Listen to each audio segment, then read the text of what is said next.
Brought to you by Golden All-in-One, जो मिटाए सर्दी, सर दर्द, बदन दर्द, खांसी जैसे 10 लक्षण। उत्तर प्रदेश में बीजेपी को बड़ी बहुमत मिलने के साथ ही कई पुराने रिकॉर्ड्स भी टूट गए हैं। यदि इस बार भी योगी आदित्यनाथ मुख्यमंत्री पद की शपथ लेते हैं तो ये उत्तर प्रदेश के इतिहास में पहली बार होगा जब कोई व्यक्ति लगातार दूसरी बार मुख्यमंत्री बनेगा।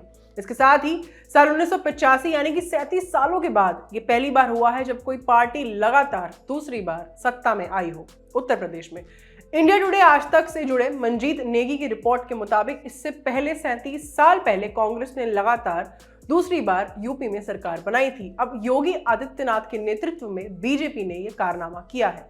ऐसी उपलब्धि डॉक्टर संपूर्णानंद चंद्र भानुगुप्त, हेमवती नंदन बहुगुणा, नारायण दत्त तिवारी, मुलायम सिंह और मायावती जैसे दिग्गज भी हासिल नहीं कर पाए थे। यूपी के राजनीतिक इतिहास के अनुसार प्रदेश में 1951-52 के बाद से अब तक डॉक्टर संपूर्णानंद चंद्र भानुगुप्त, हेमवती नंदन बहुगुणा और नारायण दत्त तिवारी, मुलायम सिंह यादव और मायावती दो बार मुख्यमंत्री बने, लेकिन उन्हें ये मौका दो अलग अलग विधानसभाओं के लिए मिला।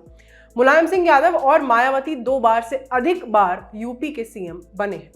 इस यूपी चुनाव में एक और रिकॉर्ड टूट रहा है। यदि योगी मुख्यमंत्री बनते हैं तो पिछले 15 सालों में यह पहली बार होगा जब एक विधानसभा सदस्य MLA, member of legislative assembly, राज्य का मुख्यमंत्री बनेगा। यह पहला मौका है जब योगी आदित्यनाथ और अखिलेश यादव ने विधानसभा चुनाव लड़ा है। इससे पहले योगी आदित्यनाथ विधान परिषद के सदस्य एमएलसी माने मेंबर ऑफ लेजिस्लेटिव काउंसिल थे और एमएलसी होते हुए वे मुख्यमंत्री पद संभाल रहे थे। उनसे पहले सीएम रहे अखिलेश यादव और मायावती भी विधायक नहीं बन पाए थे और एमएलसी रहते हुए मुख्यमंत्री बनाए गए थे। साल 2017 में जब योगी आदित्यनाथ मुख्यमंत्री बने थे तो वह उस समय 5 बार के लोकसभा सांसद थे। इसके बाद उन्हें एमएलसी के लिए चुना गया और इस तरह वे राज्य के ऐसे चौथे मुख्यमंत्री बने थे जो कि एमएलसी थे। राज्य में भाजपा के राम प्रकाश गुप्ता ऐसे पहले मुख्यमंत्री थे जो साल 1999 में एमएलसी बनकर इस पद पर काबिज हुए थे।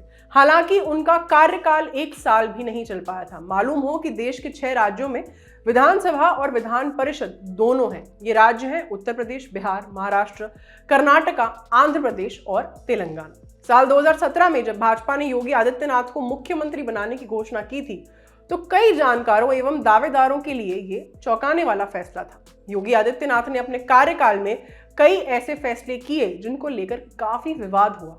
विपक्षी दलों का कहना है कि ऐसा अल्पसंख्यक समुदाय के लोगों को निशाना बनाने के लिए किया गया है, लेकिन योगी ने इनके खिलाफ कोई विरोध खड़ा नहीं होने दिया।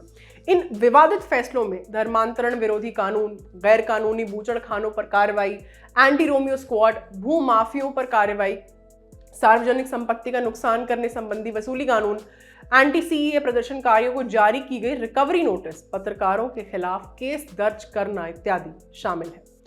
खास बात यह है कि इन फैसलों को योगी सरकार ने अपने पक्ष में भुनाया है। उन्होंने इसे राज्य को गुड गवर्नेंस की दिशा में ले जाने वाले कदम बताया है। योगी आदित्यनाथ ने कहा था कि इससे राज्य की कानून व्यवस्था में सुधार हुआ है। वहीं विपक्ष का कहना है कि सरकार ठोको और बुलडोजर नीति पर काम कर रही है, जिसके तहत विशेष श्रेणी के लोगों को निशाना बनाया जा रहा है। प्रदेश की राजनीति में अब तक माना जाता था कि नोएडा जाने वाले मुख्यमंत्री की कुर्सी सुरक्षित नहीं रहती, उनकी सत्ता में वापसी नहीं होती। इस कारण कुछ मुख्यमंत्री नोएडा जाने से बचते रहे, लेकिन योगी आदित्यनाथ सीएम रहते हुए नोएडा गए। नोएडा जाने के बाद न केवल उन्होंने 5 साल का अपना कार्यकाल पूरा किया, बल्कि उनके नेतृत्व में बीजेपी की लगातार दूसरी बार जीत हुई है। यूपी के इतिहास पर नजर डालें तो पता चलता है कि नोएडा का यह मिथक वर्ष 1988 से शुरू हुआ था। वर्ष 1988 में राजनीति में सक्रिय नेता नोएडा जाने से बचने लगे, क्योंकि ये कहा जाने लगा था कि नोएडा जाने वाले मुख्यमंत्री की कुर्सी चली जाती है। तब वीर बहादुर सिंह प्रदेश के मुख्यमंत्री थे। वे नोएडा गए और संयोग से उनकी मुख्यमंत्री की कुर्सी चली गई। नारायण दत्त तिवारी को मुख्यमंत्री बनाया गया। वे 1989 में नोएडा के सेक्टर 12 में नेहरू पार्क का उद्घाटन करने गए। कुछ समय बाद चुनाव हुए, लेकिन वे कांग्रेस की सरकार में वापसी नहीं करा पाए। इसके बाद कल्याण सिंह और मुलायम सिंह यादव के साथ भी ऐसा ही हुआ कि वो नोएडा गए और कुछ दिन बाद संयोग से मुख्यमंत्री पद छिन गया।